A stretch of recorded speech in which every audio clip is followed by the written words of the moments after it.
If I were to ask you why the United States is the most secure nation on Earth, you would probably point to the two massive oceans that act as moats.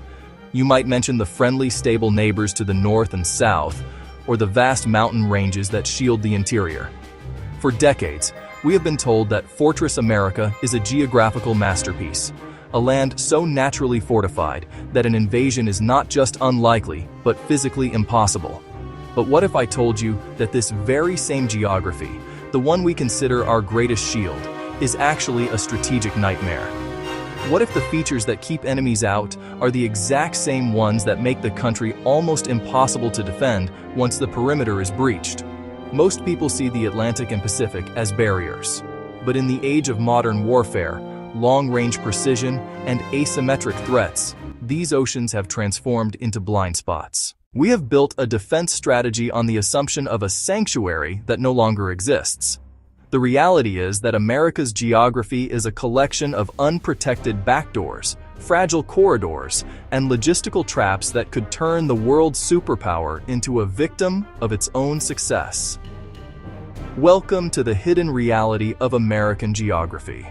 This is why the United States is almost impossible to defend.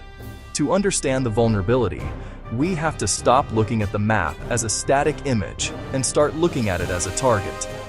The first, and perhaps most glaring vulnerability, is the sheer scale of the perimeter.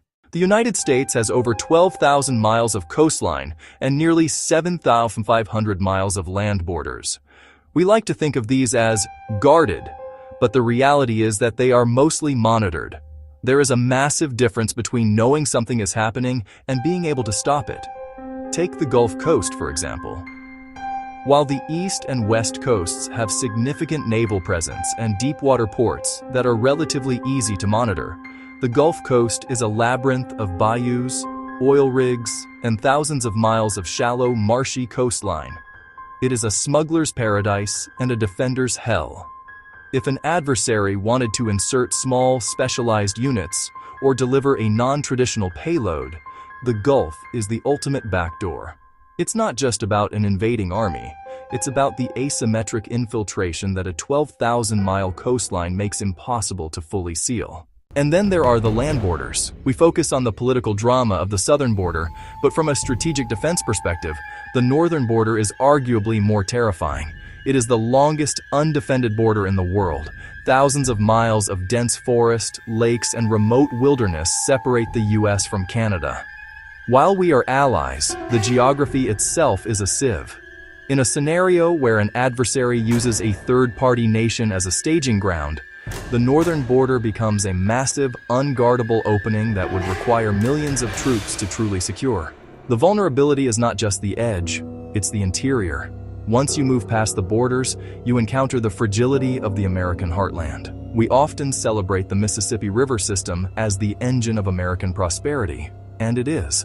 But in a conflict, it is also a single point of failure. The entire interior of the United States relies on a handful of choke points to function. We've already discussed Memphis as a logistical hub, but the problem is broader. The U.S. power grid, for instance, is divided into three major interconnections. These are not just lines on a map. They are physical infrastructures that are often exposed in remote, unguardable areas. A coordinated attack on just a few key substations in the rural Midwest, areas where the nearest police station might be an hour away, could plunge the entire country into darkness for months. This is the geography of intent. The very features that allowed the U.S. to grow so fast, the open plains, the interconnected rivers, the sprawling highway system, are the same features that make it impossible to protect every critical node. You cannot defend a 4 million-mile road network. You cannot guard every mile of a 160,000-mile rail system. The U.S. has built a society based on unhindered movement, but in a defense scenario, that movement becomes a liability. Let's talk about the moats again, the Atlantic and Pacific. Historically, these oceans gave the U.S. time to mobilize, time to react. But today, the tyranny of distance works against the defender. Because the U.S. is so far from its overseas interests, it has to maintain a massive, expensive, and fragile global logistics tail. If an adversary can disrupt the sea lines of communication in the mid-ocean, the U.S. homeland becomes an island, isolated and unable to project power or receive critical resources.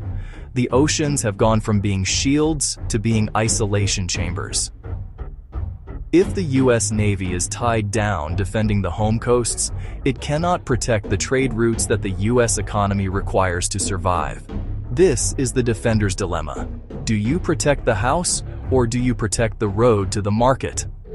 In the case of America, the geography is so vast that you can't do both effectively against a peer competitor. But there is a deeper, more structural issue: the urban trap. America's population is concentrated in massive, sprawling megalopolises along the coasts. Think of the Northeast Corridor, from Boston to Washington, or the Southern California sprawl. These areas are geographic magnets for disaster. They are hyper-dependent on external inputs: food from the Midwest, water from distant reservoirs, electricity from remote plants. In a defense scenario, these cities are not assets. They are hostages. They are impossible to evacuate, nearly impossible to supply during a blockade, and extremely vulnerable to even minor disruptions in the logistical chain. The geography of American urbanization has created a series of soft targets that an adversary doesn't even need to invade to defeat. They just need to starve them of connectivity. And then we have the internal divide. Geography doesn't just dictate where we live, it dictates how we think. The vastness of the U.S. has created deep regional divides. In a national defense crisis, these geographical divisions can be exploited. The interests of the coastal elites, the industrial Midwest, and the agricultural South are not always aligned. An adversary doesn't need to break the military. They just need to break the geographical consensus. By targeting specific regions or resources, they can turn the vastness of the country into a tool for internal fracture. So where does this leave Fortress America? The reality is that the U.S. is not a fortress. It is a sprawling, interconnected organism. It is incredibly strong when the world is at peace and trade is flowing, but it is uniquely fragile when that connectivity is threatened. The very things we take for granted, the fact that we can drive from coast to coast without a permit, the fact that our rivers carry our grain to the world, the fact that our oceans keep us safe, are the exact things that make a comprehensive defense plan impossible. The U.S. is a nation built on the assumption of sanctuary. We have spent a century fighting wars over there, so we wouldn't have to fight them here. But geography is a neutral actor. It doesn't care about our assumptions. If we continue to believe that our mountains and oceans will protect us, we are ignoring the lessons of history and the realities of modern technology. The United States is not impossible to invade because of its walls. It is impossible to invade because of its complexity. But that same complexity is what makes it impossible to truly defend. The next time you look at a map of the United States, don't just see the borders, see the seams, see the choke points, see the vast, unguardable spaces that connect us all.